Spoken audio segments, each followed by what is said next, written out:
Welcome to this explainer. Today, we're diving into literally the ultimate modern skill, getting artificial intelligence to actually generate exactly what you want without wanting to pull your hair out. Seriously, if you've ever stared at your screen, completely underwhelmed by the robotic, generic response an AI just spit out at you, well, you're in exactly the right place.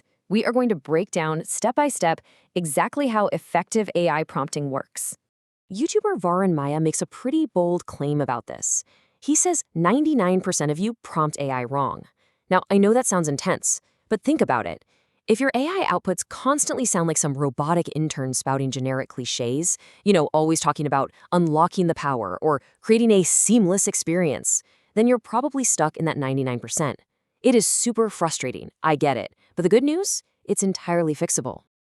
To break out of that 99%, we actually have to shatter a huge illusion. Generative AI is not a magic wand. It can't read your mind. Instead, as MIT Sloan defines it, it's a highly capable machine that you are programming with words. That's the mindset shift right there. It doesn't think like a human. It just generates responses based on language patterns. So the quality of what you get out is entirely dependent on the quality of the instructions you feed it. And that brings us to the classic garbage in, garbage out rule. If you feed the machine a super vague command like write a social post, you are forcing the AI to guess what you actually want. And that's exactly how you get hallucinations or just incredibly boring content. But when you engineer your prompt by assigning a role, giving it a word count, picking a target audience, and setting a tone, boom, your revision time is instantly cut in half simply because the machine actually knows what to do. All right, let's get into Section 1, Anatomy of a Perfect Prompt. Whenever you're designing a request, you've got to run through this mental checklist in order. Number 1, assign a persona. Tell the AI to act as a digital marketer or act as a fitness coach. Number 2, define the task and make sure you always include a strong action verb like generate, summarize, or write. Number 3, provide context. And finally, number 4, specify the format. Do you want a table, bullet points, a quick 200-word paragraph?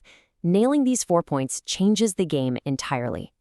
Now, let's zoom in on step 3 for a second, because honestly, this is where most people drop the ball. As the tech YouTuber Network Chuck reminds us, ABC, always be contexting. The AI model doesn't know your business goals, it doesn't know your audience, and it definitely doesn't know your constraints unless you explicitly spell them out. The more context you provide right out of the gate, the less annoying back and forth you're going to have to do later. So, what's the payoff for all this context? A massive 40%. Industry data shows that businesses adopting these structured prompt frameworks are seeing a 40% reduction in the time they spend revising and editing content. That is huge. We're not just talking about getting a slightly better answer here, we're talking about fundamentally transforming your day-to-day efficiency. Moving right along to Section 2, the power of examples. Okay, the absolute secret weapon here is something experts call few-shot prompting. Instead of just describing what you want, you actually drop your own pre-written samples directly into the prompt. So if you want the AI to sound like you, just feed it a couple of emails or articles you've already written. You're effectively cloning your own writing voice so the AI can mimic your exact structure and tone, but without the headache of writer's block. The difference between these approaches is literally night and day. A zero-shot approach, where you give a task with 0 examples, just leaves the AI drifting. It has to rely entirely on its generic training data. But few-shot prompting, that anchors the machine. It stops the AI from drifting off into those lazy, generic formats we all hate, and makes sure the final product aligns perfectly with your brand's unique voice. Next up, Section 3, Advanced Prompting Techniques. This brings us to a really cool concept called chain of thought prompting. Say you ask an AI a complex math or logic question. It might just rush straight to a completely wrong answer. But if you just tack on the phrase, explain your reasoning step by step to the end of your prompt, you force the AI to logically map out its answer before it delivers the final conclusion. This one little trick drastically reduces errors and hallucinations because you're actually giving the AI room to, think. Now, here's a fascinating tip straight out of Anthropic's official documentation. Give your AI permission to fail. Look, the AI is a total people pleaser. It is desperate to give you an answer, so much so that it will sometimes just invent information rather than admit it doesn't know something. You have to set constraints. Explicitly tell it, hey, if you do not know the answer, just say, I don't know. Setting that simple boundary protects you from confidently delivered but entirely fabricated facts, like the AI insisting some famous historical figure invented the skateboard.